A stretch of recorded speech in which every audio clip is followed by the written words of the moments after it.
La surprise est une émotion. Les chiens, autant que les humains, peuvent la ressentir. Elle va préparer l'organisme à ce qui vient après. Ceci étant, ça va dépendre de leur perception.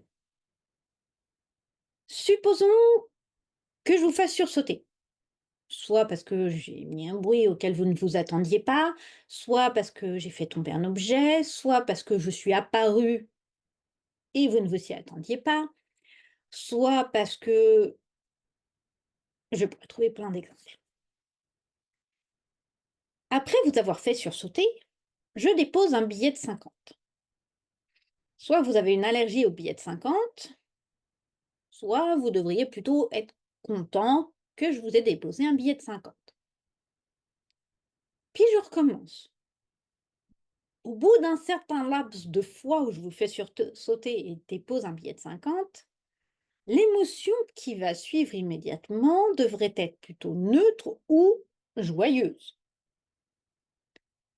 Par contre, prenons l'autre exemple. Je vous fais sursauter et je vous pince. Au bout d'un moment, l'expérience va vous enseigner que sursauter amène une expérience négative derrière. Donc avant même que je vous ai pincé, vous allez tout de suite être en alerte, vous méfier. Votre chien, ça peut être pareil. Selon ses expériences, après avoir été surpris, il peut à ce moment-là avoir une réaction positive, neutre ou négative.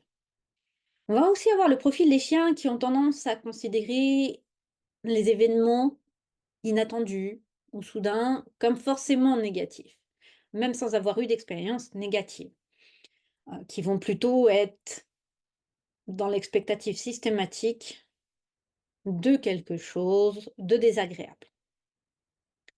Ils sont plutôt pessimistes. Quoi qu'il en soit, la surprise est, j'ai envie de dire, une des émotions les plus faciles à modifier. L'objectif est que votre chien, systématiquement, considère que vous allez déposer un billet de 50.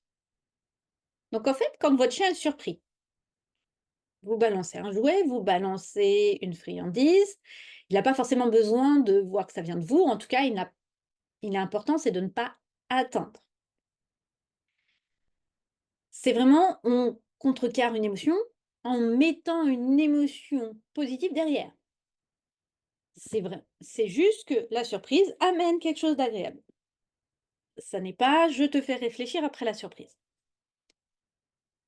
Lui, il va le faire dans le processus au fur et à mesure. On va voir des chiens, ils vont se contenter de sursauter ou de regarder les yeux écarquillés, le blanc de l'œil.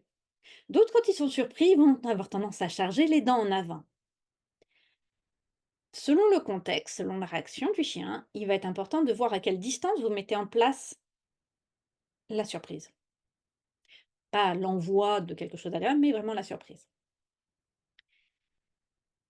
Et au fur et à mesure, vous allez voir votre chien changer de langage corporel, être beaucoup plus détendu, avoir les muscles complètement relâchés, peut-être avoir la bouche ouverte, mais en formant un C là. Ah, on n'empêche pas un chien d'être surpris. Par contre, on peut l'aider à gérer l'émotion qui suit, en lui proposant des expériences agréables à chaque fois qu'il a été surpris. Rappelez-vous, le billet de 50. Évidemment, ça veut dire que systématiquement, vous envoyez quelque chose que votre chien apprécie vraiment. Si je vous dépose une pièce d'un centime, ça peut être sympa, mais au bout d'un moment, vous allez être lassé ou trouver que ça n'a aucun intérêt et la surprise restera, suivie soit de quelque chose de neutre, soit selon les expériences que vous aurez en face, ça suffira pas à contrebalancer. Et au bout d'un moment, vous n'avez plus besoin d'apporter quelque chose à votre chien parce qu'il sera déjà dans l'anticipation qu'une éventuelle un éventuel élément agréable et c'est ça qui comptera le plus.